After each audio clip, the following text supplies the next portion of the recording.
This is not a one-night thing. This is not a one-day thing. I'm telling you right now, what we are up against, what we've seen in the first 8 days of the Trump administration, is that this is going to be a long, arduous, and tough fight. And let me tell you right now, we have to be determined to continue the fight. I've been told now that the last of the people being detained will be released in the coming moments.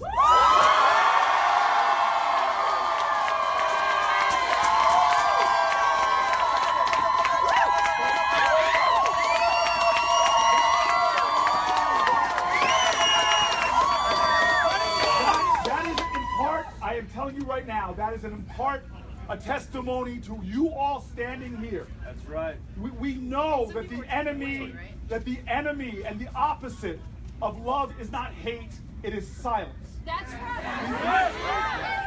The opposite of justice is not injustice, it is silence. Right now, the silence, the apathy cannot be allowed. We must stand as witness, we must stand as resistors. We must stand in opposition to what others are trying to do that violate the law, the Constitution, and our values. Amen. Tonight, I believe tonight that momentarily the last of the people at this airport will be released. But telling you right now that tomorrow more people will be trying to come into our country. We'll be back. And what frustrates me is they are being singled out now simply because of how they have decided to pray and their country of origin. That has to be unacceptable to every American, no matter what.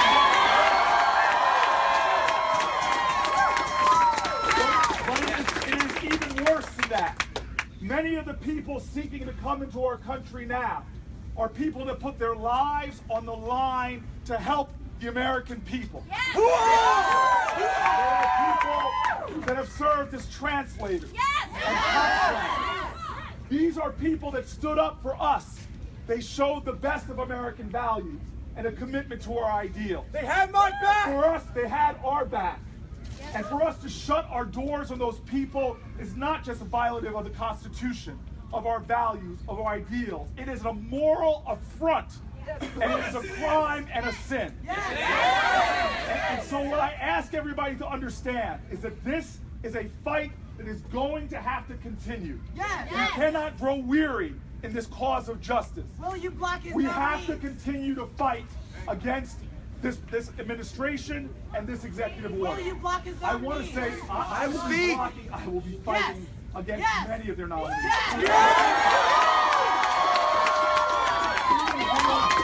Including an Attorney General nominee that I believe was involved in this tonight. So look, I want to say this right now, finally. Tonight is just one chapter in this longer story. I ask everybody here, to remain committed to this cause. To remain committed to the ideals of our country. I have a deep faith in the people of this nation.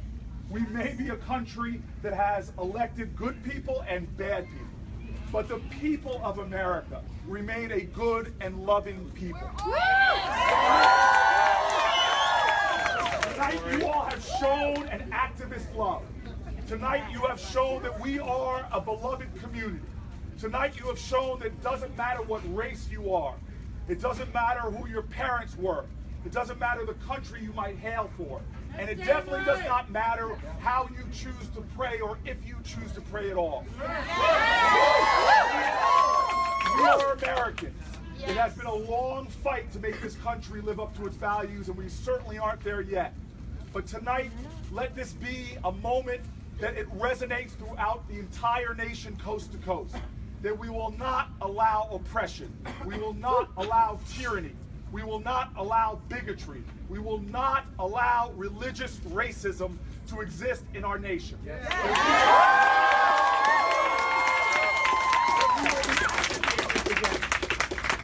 And so again, the final people, I've been told that the final people will be coming out tonight, and that the last flights coming here do not contain folks that will be detained.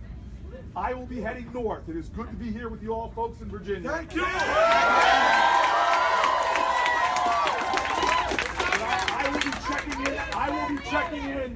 I will be checking in at Newark Airport tomorrow. All of us have an obligation to stay in this fight. Again, please do not grow weary in a cause of justice. Please do not grow weary. This is going to be a long fight. It is going to be a tough fight. It's going to necessitate constant activist love. Our love cannot be a being word. It cannot be a feeling. It has to be seen in action. I want to end with this simple call to the conscience of our country.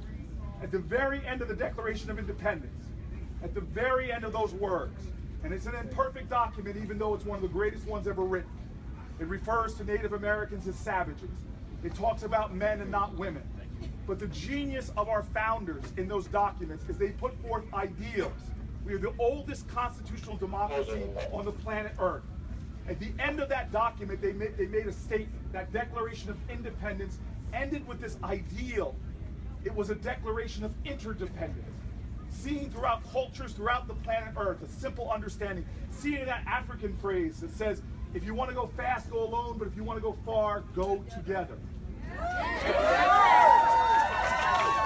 At the end of that Declaration of Independence, it was one of the greatest testimonies for the ideals of love. It's understanding that we were not meant to be a nation of tolerance, where we just tolerate our differences, like we're just stomaching someone's right to be different. We are a great country because we've never been called to tolerance. We've been called to love. And what does love do? Love sees the truth of who we are. It sees value and worth in every single person. Love is the most powerful transformative force on the planet Earth. And when our founders wrote that Declaration of Independence, they ended with a testimony to that principle. When they said that if this country is going to work, if we are going to make it as a nation, we must make a commitment to each other that is unusual, a commitment to each other that's extraordinary. At the end of that document, it says clearly and plainly that we Americans must mutually pledge to each other our lives, our fortunes, and our sacred honor. We can't lose. We must pledge to each other, especially in times of injustice, especially in times of trial. We must pledge to each other that your suffering and your injustice are my suffering and my injustice.